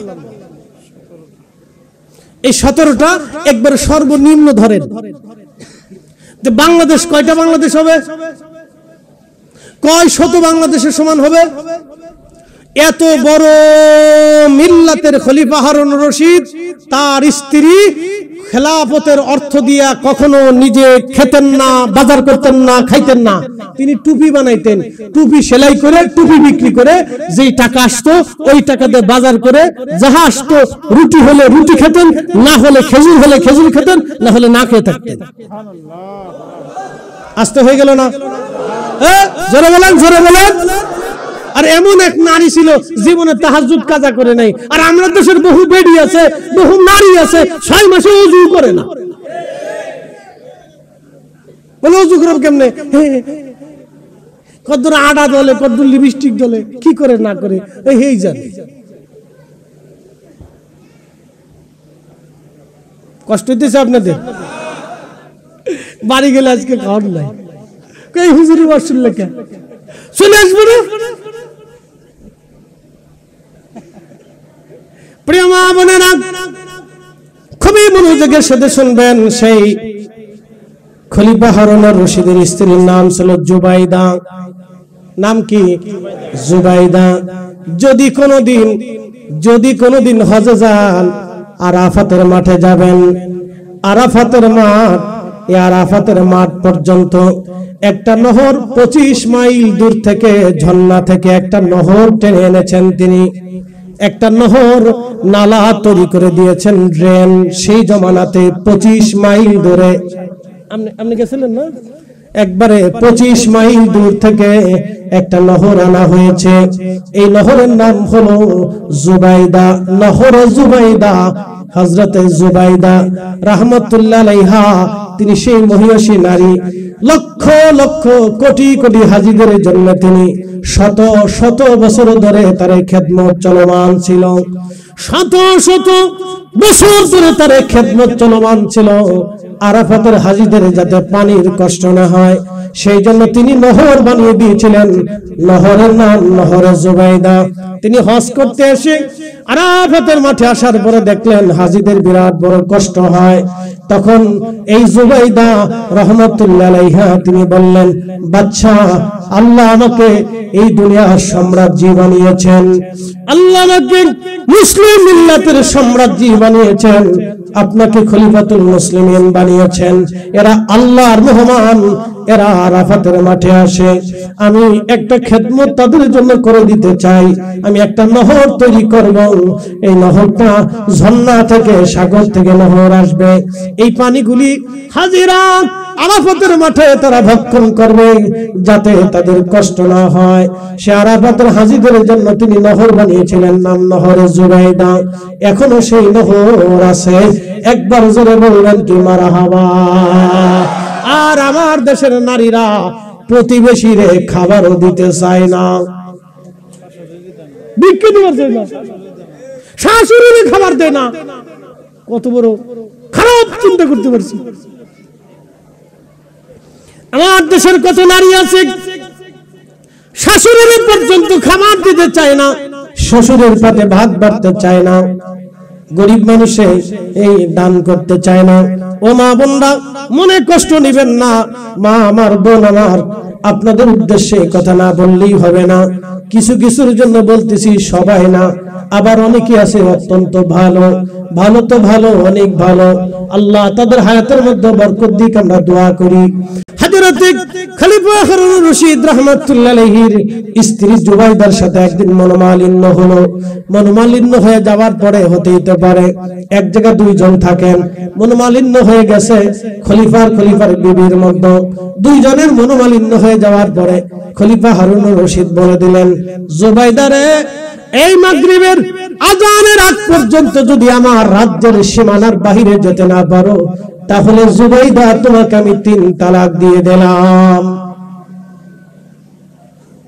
শোনেন, খলিফার স্ত্রী খুব মারাত্মক বিবি, তাহাজ্জুদ গুজারি বিবি। বুঝতেছেন তার খাবার কত হালাল ছিল, রাষ্ট্রের খাবার খাইতো না। কারণ তার নীতি ছিল এই রাষ্ট্রের খাবারের ভিতরে গরিব মানুষের রক্ত লেগে থাকে। আচ্ছা, রাষ্ট্রের খাবার যারা খাবেন একটু বুঝে সুঝে খায়েন, কিন্তু খালি ঠিক না, বুঝে খায়েন, যেই দলেরই হন বুঝে সুঝে রাষ্ট্রের খাবারটা খায়। হ্যাঁ, আমার কথা সহজ ভাই, সহজ হিসাব বলে দিচ্ছি। রাষ্ট্রের অর্থের ভিতরে গরিব মানুষের ঘাম লেগে থাকে, রক্ত লেগে থাকে, দরিদ্রদের রক্ত লাগা থাকে, অন্ধদের রক্ত লাগা থাকে। এই পরিশ্রমী মানুষের ট্যাক্সের টাকা থাকে, গরিব মানুষের ভাগ থাকে, অন্ধের ভাগ থাকে, ল্যাংড়ার ভাগ থাকে, দরিদ্রের ভাগ থাকে, অসুস্থের ভাগ থাকে, আর সর্বহারা মানুষের ভাগ থাকে, ফকির মিসকিনের ভাগ থাকে, পাগলের ভাগ থাকে। খাওয়ার আগে হিসাব করে খায় যে আপনি কি টাকা খান না রক্ত খান, বুঝে তারপরে খায়। হিসাব সহজ, একবারে সহজ করে দিছি। সারা রাত ধরে কোরআনের তাফসীর করি নাই, এক কথাই বলে দিছি 30 সেকেন্ডে।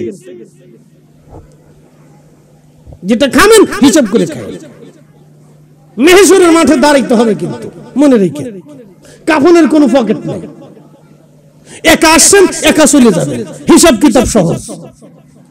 3 হাত জমিন বরাদ্দ, 1 ইঞ্চি বেশি পাবেন না। 3টা কাফনের কাপড় বরাদ্দ, 1 টুকরা বেশি হবে না। মনোযোগ দিন। তো খলিফা তো বলে ফেলছে, তুমি যদি আমার এই রাজ্যের খেলাফতের সীমানার বাহিরে না যেতে পারো তো 3 তালাক। আচ্ছা বলেন তো, এ তো বিরাট সাম্রাজ্য, কি করে উনি যাবে? আপনি বিমান দিয়েও তো যেতে পারবেন না। আর তখন তো বিমানও ছিল না, তখন ছিল বিশ্ববিখ্যাত ইমাম ইউসুফ রাহিমাহুল্লাহ, ইমামুল আজমের ছাত্র। একসাথে বলবেন না মারহাবা। ইমাম আবু ইউসুফ ইমাম আজমের ছাত্র, ইমাম আজম ইব্রাহিম নখীর ছাত্র, তিনি হযরত আব্দুল্লাহ ইবনে মাসউদের ছাত্র, তিনি রাহমাতুল লিল আলামিনের ছাত্র, আর তিনি রব্বুল আলামিনের ছাত্র, আল্লাহর ছাত্র, নবীজির ছাত্র হযরত আব্দুল্লাহ ইবনে মাসউদ, তিনার ছাত্র ইব্রাহিম নখী, তিনার ছাত্র ইমামুল আজম আবু হানিফা, তিনার ছাত্র ইমাম আবু ইউসুফ রাহিমাহুল্লাহ। একসাথে বলবেন না মারহাবা। একবার সনদ বলে দিলাম, চলবে? চলবে না বাড়ি চলে যাবেন? আর একটু চলো, 10টা মিনিট চলবে না? না ঘুমাই কেরা, ঘুমাই কেরা, হাত উঁচু করেন তো, জোরে জোরে জোরে জোরে চলবে, ফজর পর্যন্ত চলবে। হ্যাঁ হ্যাঁ হ্যাঁ, ঠিক আছে ঠিক আছে, থাকা লাগবে না। আপনার যে কইছেন চলবে, আল্লাহ লিখে বলছে। মারহাবা কোন নিয়ত করছেন, আল্লাহ লিখে বলছে। নিয়ত করার সাথে আল্লাহ লিখে বলছে সারা রাতের নেকি আজকে হয়ে গেছে। মারহাবা কোন? আমি দেই নেই, আমার দেওয়ার অধিকার নাই, উনি দিছেন। যিনি আপনারা এখানে নিয়ে আসছেন তিনি দিছেন, যিনি আকাশের সূর্যের ব্যবস্থা করেছেন উনি দিছেন, যিনি জমিনকে সিক্ত করেছেন উনি দিয়েছেন। ওনার কোনো অভাব টভাব নাই, উনি খয়রাতি না, ভিখারি না, উনি হচ্ছেন সর্বকুলের সর্বসময়ের মহামালিক, মালিকুল মুলক। তুতিল মুলকা মান তাশাউ ওয়া তানজিউল মুলকা মিম্মান তাশাউ ওয়া তুইজ্জু মান তাশাউ ওয়া তুযিল্লু মান তাশাউ। তিনি সব দেন, তিনি রাজত্ব দেন, তিনি ছিনায় নেন, তিনি ইজ্জত দেন, তিনি ছিনায় নেন, তিনি রিজিক দেন, তিনি ছিনায় নেন, তিনি ধনী বানান, তিনি দরিদ্র বানান, তিনি ভিখারি বানান, তিনি অসুস্থ বানান, তিনি সুস্থ বানান, তিনি সব দেন। তিনি হায়াত দেন, তিনি মৃত্যু দেন। আমরা উনার মুখাপেক্ষী। একথা শেষ, ওয়াজ শেষ, ভালো করে শুনেন। মহিলারা কি আসে না ফলে চলে গেল যে শাল্টিং দিছি আজকে। যতই ওয়াজ করেন স্টার জলসা শেষ হবে না, খালি ঠিক নাম দিছে বিসমিল্লাহ চটপটি হাউস। বাপ রে বাপ, যে এমনি খায় তার হিসেব নাই। খুব মনোযোগ দিয়ে শুনে যাবেন। হযরত ইমাম ইউসুফের কাছে চলে আসলেন, ইমাম হযরত ইউসুফ রাহিমাহুল্লাহর কাছে চলে আসলেন জুবাইদা। এসে বললেন, ইমাম আমার স্বামী বলে ফেলেছেন আগামী আজকের দিনের সূর্য ডোবার ভিতরে যদি আমি তার খেলাফতের সীমানার বাহিরে না যাই তাহলে আমাকে 3 তালাক তিনি দিয়েছেন। খলিফাতুল মুসলিমিন আমাকে এই কথা বলেছেন। এখন আপনি ছাড়া এর সমস্যার সমাধান কেউ দিতে পারবে না। কি করব আমি? আপনি এখন ব্যবস্থা করেন, ফতোয়া আপনি দেন। বিশ্ববিখ্যাত ইমাম আবু ইউসুফ রাহিমাহুল্লাহ, আল্লাহু আকবার, অনেক বড় আলেম ছিলেন, অনেক বড় ফকি ছিলেন তিনি। হযরত ইমাম ইউসুফ রাহিমাহুল্লাহ তিনি খাদেমকে বলেন, বেটারা মসজিদের একটা কোণাতে সুন্দর করে একটা হুজরা বানাও, সুন্দর করে একটা রুম বানাও, এই রুমে বিশ্রামের ব্যবস্থা করো, তাড়াতাড়ি করবে। তখন ইমাম ইউসুফ রাহিমাহুল্লাহ বললেন, ওগো রানী জুবাইদা, আপনি আসরের নামাজের সময় এসে এই মসজিদের ভিতরে আসরের নামাজ পড়ে এই হুজরাতে অবস্থান করবেন, মাগরিবের নামাজ পড়বেন। মাগরিবের নামাজের পরে আমি ফতোয়া দিব আপনি তালাক হইছেন কি হন নাই। হযরত ইমাম ইউসুফের কথা অনুযায়ী মসজিদের কোণাতে একটা রুম তৈরি করা হলো, এই সুন্দর বিছানাপত্র করা হয়ে দেওয়া হলো, সুন্দর ব্যবস্থা করে দেওয়া হলো। এরপরে আসলেন আসরের নামাজের সময় রানী জুবাইদা। তিনি আসার পরে ইমাম ইউসুফ বললেন, রানী আপনার হুজরাতে চলে যান, মসজিদের কোনায় জায়গা বরাদ্দ করেছে, আপনি এখানে থাকেন, মাগরিবের নামাজ পড়বেন, তারপর আমি ফয়সালা দিয়ে দেব আপনি তালাক হয়েছেন কি হন নাই।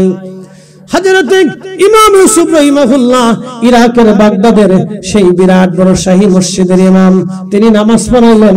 নামাজ শেষ হয়ে গেল। খলিফাতুল মুসলিমিন হারুনুর রশিদ আসছেন, চিন্তিত তিনি, হায় হায় আমি বললাম কি হলোটা কি, এখন যদি আমার স্ত্রীর 3 তালাক হয়ে যায় তাহলে সর্বনাশ হয়ে যাবে। কারণ আমার খলিফার স্ত্রী, আমি আমার জুবাইদা বড় পরহেজগার বিবি, আমি তো তার কারো কাছে হেল্লা দিতে পারবো না।